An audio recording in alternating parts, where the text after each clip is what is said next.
दूसरी पुतली चित्रलेखा की कथा इस प्रकार है। एक दिन राजा विक्रमादित्य शिकार खेलते खेलते एक ऊंचे पहाड़ पर आए। वहां उन्होंने देखा एक साधु तपस्या कर रहा है। साधु की तपस्या में विघ्न नहीं पड्ढे, यह सोचकर वे उसे श्रद्धापूर्वक प्रणाम करके लौटने लगे। उनके मुद्दते ही साधु ने आवाज दी और उन्हें रुकने को कहा। विक्रमादित्य रुक गए। प्रसन्न होकर उन्हें एक फल दिया। उसने कहा, जो भी इस फल को खाएगा तेजस्वी और यशस्वी पुत्र प्राप्त करेगा। फल प्राप्त कर जब वे लौट रहे थे तो उनकी नजर एक तेजी से दौड़ती महिला पर पड़ी। दौड़ते दौड़ते एक कुएं के पास आई और छलांग लगाने को उद्यत हुई।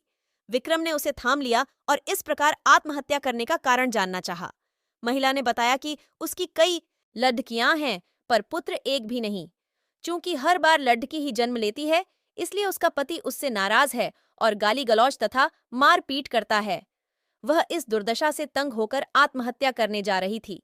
राजा विक्रमादित्य ने साधु वाला फल उसे दे दिया तथा आश्वासन दिया कि अगर उसका पति फल खाएगा तो इस बार उसे पुत्र ही होगा। कुछ दिन बीत गए। एक दिन एक ब्राह्मण विक्रम के पास आया और उसने वही फल उसे भेंट किया। विक्रम स्त्री की चरित्रहीनता से बहुत दुखी हुए। ब्राह्मण को विदा करने के बाद वे फल लेकर अपनी पत्नी के पास आए और उसे वह फल दे दिया। विक्रम की पत्नी भी चरित्रहीन थी और नगर के कोतवाल से प्रेम करती थी। उसने वह फल नगर कोतवाल को दिया ताकि उसके घर यशस्वी पुत्र जन्म ले। नगर कोतवाल एक वेश्या के प्रेम में पागल था और उसने वह फल उस वेश्या को दे दिया। वेश्या ने सोचा कि वेश्या का पुत्र लाख यशस्वी हो तो भी उसे सामाजिक प्रतिष्ठा नहीं प्राप्त हो सकती है। उसने काफी सोचने के बाद यह निष्कर्ष निकाला कि इस फल को खाने का असली अधिकारी राजा विक्रमादित्य ही है। उसका पुत्र उसी की तरह योग्य और सामर्थ्यवान होगा तो प्रजा की देखरेख अच्छी तरह होगी और सभी खुश रहेंगे। यही सोचकर उसने विक्रमादित्य को वह फल भेंट कर दिया। फल को देखकर विक्रमादित्य ठगे से रह गए। उन्होंने पड़ीडीडी हड़ताल कराई तो नगर कोतवाल और रानी के अवैध संबंध का पता चल गया। वे इतने दुखी और खिन्न हो गए कि राज्य को ज्यों का त्यों छोड़ ढाकर वन चले गए और कठिन तपस्या करने लगे।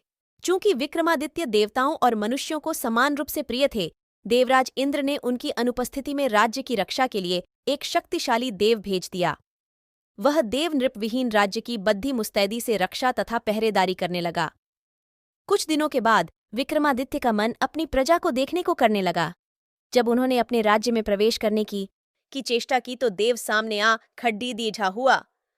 उसे अपनी वास्तविक पहचान देने के लिए विक्रम ने उससे युद्ध किया और पराजित किया। पराजित देव मान गया कि उसे हराने वाले विक्रमादित्य ही हैं और उसने उन्हें बताया कि उनका एक पिछले जन्म का शत्रु यहाँ आ पहुंचा है और सिद्धि कर रहा है। वह उन्हें खत्म करने का हर दिया तो लंबे समय तक वे निर्विघ्न राज्य करेंगे। योगी के बारे में सब कुछ बताकर उस देव ने राजा से अनुमति ली और चला गया। विक्रम की चरित्रहीन पत्नी तब तक ग्लानि से विष खाकर मर चुकी थी। विक्रम ने आकर अपना राजपाट संभाल लिया और राज्य का सभी काम सुचारू पूर्वक चलने लगा। कुछ दिनों के बाद उनके फल दिया, जिसे काटने पर एक कीमती लाल निकला। पारितोषिक के बदले उसने विक्रम से उनकी सहायता की कामना की। विक्रम सहर्ष तैयार हो गए और उसके साथ चल पड़ीडिये। वे दोनों श्मशान पहुंचे तो योगी ने बताया कि एक पेड़ पर बेताल लटक रहा है और एक सिद्ध के लिए उसे बेताल की आवश्यकता है।